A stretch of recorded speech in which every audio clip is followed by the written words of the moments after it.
ኖላዊቶች ወይዘሮ ሜላትና ቤቲ ተፋጠጡ። እንግዲህ ቤቲ ከወይዘሮ ጀርባ ሜላት ጀርባ የምታደርገው ነገር ታወቀባት። ምክንያቱም እርግብ ስትወጣ ሁሉንም ነገር ለወይዘሮ ሜላት ተናግራለች። ሜላት ራስሽን ጠብቂ፣ ልጆችሽን ጠብቂ፣ ሜላት ቤቲን አትመኛ ብላ እንግዲህ ስለነገረቻት እርግብን እንዳትናገሪ ብላ ቤቲ ብታስፈራራትም ግን እሳ ከመንገር ወደ ኋላ ላለችም ተናግራ ያበጠ ፈንዳ ብላ ትታ ሄዳለች ወደ ጀርመን ሀገር ማለት ነው።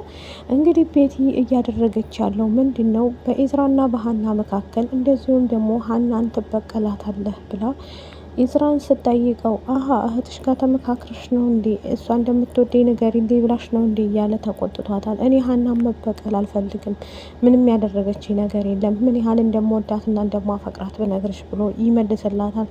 እሷም ደግሞ በፍጹም ሀና እያደረገችብህ ያለው ነገር አንተ አታውቅም፣ እቤቷ ሆና ምን እንደምትዶልት ብታይ፣ እኔ እኮ ያለሁት እነሱ ቤት ነው ብላ ትነግረዋለች።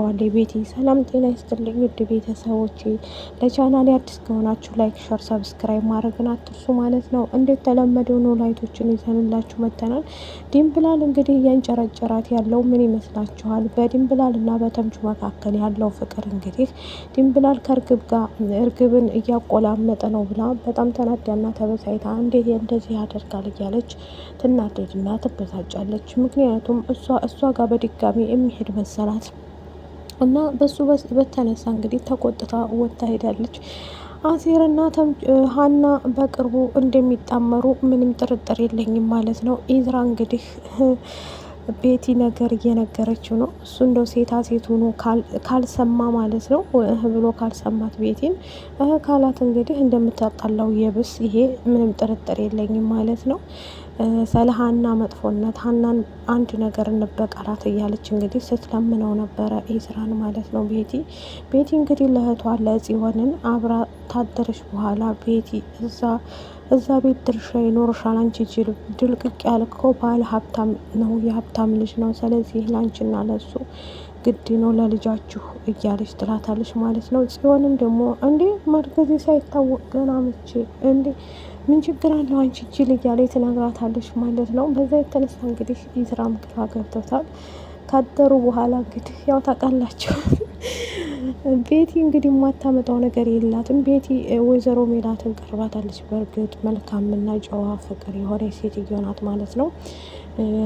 እንደዚሁም ደግሞ ጎዳና ላይ ከሚወጡ ብላ ለነሱ ብላ ወደ ጥሩ ነገር መልካም ነገር እንዲሆኑ ብላ እቤቷ ብታስጠጋቸውም እሷ ቤት ግን መጥተው የሚሰሩት ስራ በጣም አጸያፊና አስቀያሚ ነገር እንደሆነ ሁላችንም አይተናል ማለት ነው።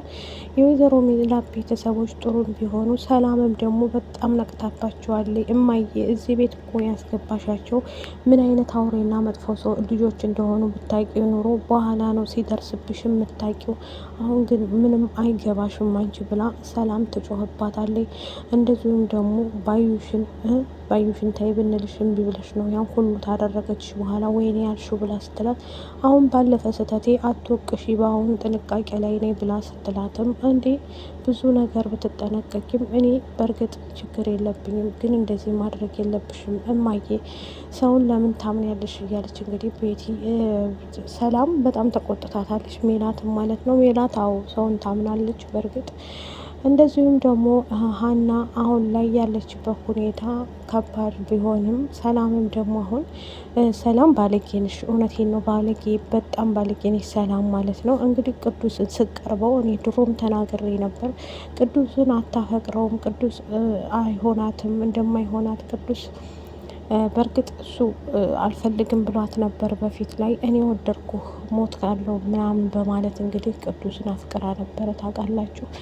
አሁን እንግዲህ እሱ አልፎ ቅዱስን አልፈልግም፣ የራስ ጉዳይ፣ እኔ አይመለከተኝም ስላንተ ብላ እንግዲህ ልጁን ፍቅር ውስጥ ከከተተች በኋላ አሁን የራሷን ህይወት ልትኖር ሀና እኔ ኳንቴናን ካፈቀርኩበት ልቤ ሌላ ሰው ማፍቀር አልችልም ብላ እንግዲህ ለሀና እየነገረቻት ነበር።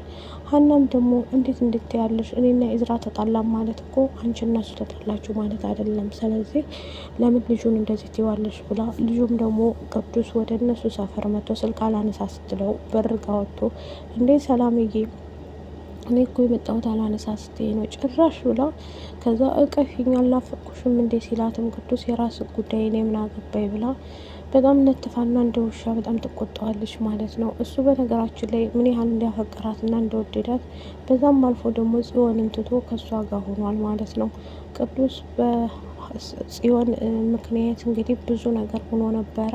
ከዛም አልፎ እምቢ ስትለው ተስፋ ቆርጦ ይበቃኛል ብሎ ሰላም በመሀል መጣይበት። ሰላም ደግሞ እንደምትወደው እንደምታፈቅረው ስነግረው እሱም ደግሞ ሁሉም ነገር እባክሽ ይቅር የኔና ያንቺ ጉዳይ አያስፈልግም ቢላትም እሷ ግን እምቢ ብላ አፈቀርኩ ብትለው ወደ ፍቅር ውስጥ ካስገባኝ በኋላ አሁን ይደብራል ማለት ነው።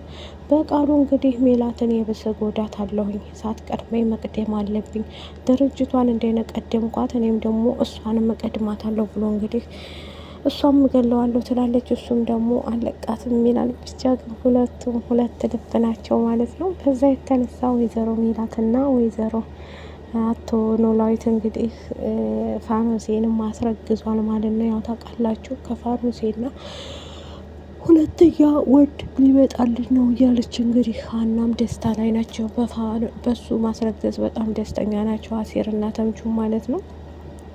ተምቹና አሴር እንግዲህ ድንብላል ተጣላችሁ እንትናን ማለት ነው። በጣም ብትጣላውም ግን እሱ እርግብ በሄደች ስለሄደች በጣም ተናዶ ተበሳይቷል። በእርግጥ እርግብንም በፊት ላይ አፍቅርሃት ነበር፣ ግን አንቺ ጋር ያለኝ ነገር ሁሉ አብቅቷል እዚህ ጋር። ስለዚህ ከዚህ በኋላ እኔና አንቺን የሚያገናኝን ነገር የለም ስላልካት ትታሄዳለች ማለት ነው። በዚህ የተነሳ ደግሞ ሀንዬ ያው ነገሮቹን ፍትሽና ከኢዝራ ጋር ካቆምሽ ከአሲር ጋር ሆኜ ነው የምለው። በእርግጥ አሲር እንደሚያገባት 100% ነግራቸዋለሁኝ። አሲር ያገባታል ብዬ አስባለሁ። ይህንን በማስመልከት ግን አንቺ ሁሉን ነገር እርግፍ አድርገሽ ትተሽ እያንዳንዱ ነገር አስተካክለሽ መኖር ትችያለሽ ማለት ነው። ልቻል ካልሽ ግን እንደዚህ አትሁኝ ማለት ነው። አንቺም እሱም ነገርን ፍቱት ማለት ነው። ተወደዳችሁ ላይክ፣ ሸር፣ ሰብስክራይብ ባይ